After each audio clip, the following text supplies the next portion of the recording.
Hello बच्चों, चलिए प्रश्न को पढ़ते हैं। यहाँ पर लिखा हाइड्रोजन उत्सर्जन स्पेक्ट्रम में लाइमन श्रेणी का बनना ऊर्जा स्तर आरेख के आधार पर समझाइए। तो लाइमन श्रेणी की प्रथम रेखा की तरंगदैर्घ्य की गणना कीजिए। तो चलिए बच्चों, इस प्रश्न की मूल अवधारणा को हम देख लेते हैं। बच्चों, हम यहाँ पर देख लेते हैं कि अगर कोई हाइड्रोजन परमाणु में इलेक्ट्रॉन जो है Ni कक्षा से संक्रमण करके बच्चों Nf कक्षा में चला जाता है, तो उससे जो उत्सर्जित विकिरण होता है उसका तरंगदैर्घ्य कितना होता है। अगर लेमडा मान ले तो ये होता है 1/λ बराबर r, और 1 बच्चों NF का वर्ग ऋण बच्चों 1/Ni का वर्ग। इस प्रकार से जहां पे r क्या है बच्चों, रिडबर्ग नियतांक है, इसका मान होता है 1.097 गुणे 10⁻7 मीटर इनवर्स। इस प्रकार से उसके बाद बच्चों हम देख लेते हैं कि हाइड्रोजन के उत्सर्जन स्पेक्ट्रम में बच्चों इस प्रकार से जो लाइनें प्राप्त होती है बच्चों, उसमें सबसे पहले लाइन हमें प्राप्त होती है लाइमन श्रेणी, सबसे पहले श्रेणी। उसके बाद बच्चों हमें प्राप्त होती है बामर श्रेणी, फिर बच्चों हमें प्राप्त होती है पासन श्रेणी, उसके बाद बच्चों ब्रैकेट श्रेणी, और फिर फुंड श्रेणी।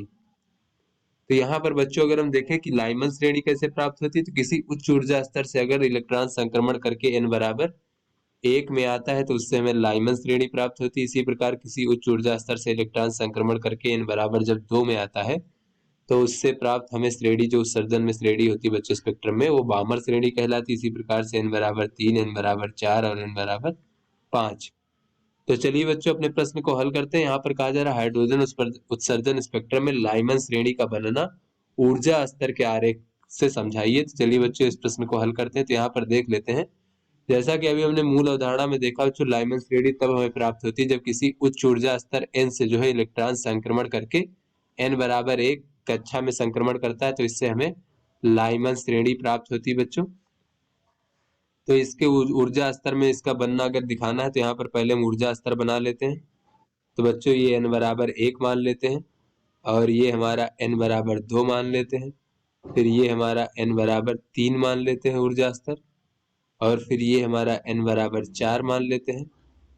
इसी प्रकार से बच्चों चलते हुए ये हमारा ऊपर n बराबर अनंत मान लेते हैं इस प्रकार से। तो यहाँ पर बच्चों लाइमन श्रेणी का अर्थ होता है कि किसी भी उच्च ऊर्जा स्तर से पहली कक्षा में जब इलेक्ट्रॉन संक्रमण करता है तो वो n बराबर 2 से भी कर सकता है इस प्रकार से, या n बराबर 3 से संक्रमण करके यहाँ पर आए, या फिर n बराबर 4 से आए, या फिर कोई भी बच्चों उच्च ऊर्जा स्तर से संक्रमण करके इस प्रकार से आए।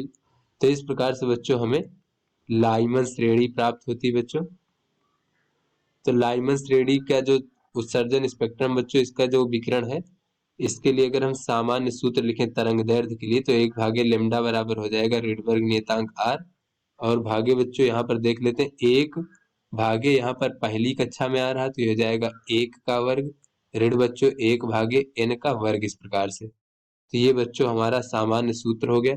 और जहां पर बच्चों n क्या है, n का मान जो है बच्चों 2 से लेकर के 3, 4, 5 कोई भी पूर्णांक संख्या हो सकता है। तो यहाँ पर बच्चों हम देख लेते हैं, कहा जा रहा है कि लाइमन श्रेणी के प्रथम रेखा की तरंगदैर्घ्य की गणना कीजिए। तो बच्चों प्रथम रेखा में ये जो हमारा इलेक्ट्रॉन n बराबर 2 से संक्रमण करके पहले में आ रहा है बच्चों, तो यहाँ पर हम देख लेते हैं प्रथम रेखा के लिए बच्चों n बराबर 2 हो जाएगा यहाँ पर इस प्रकार से।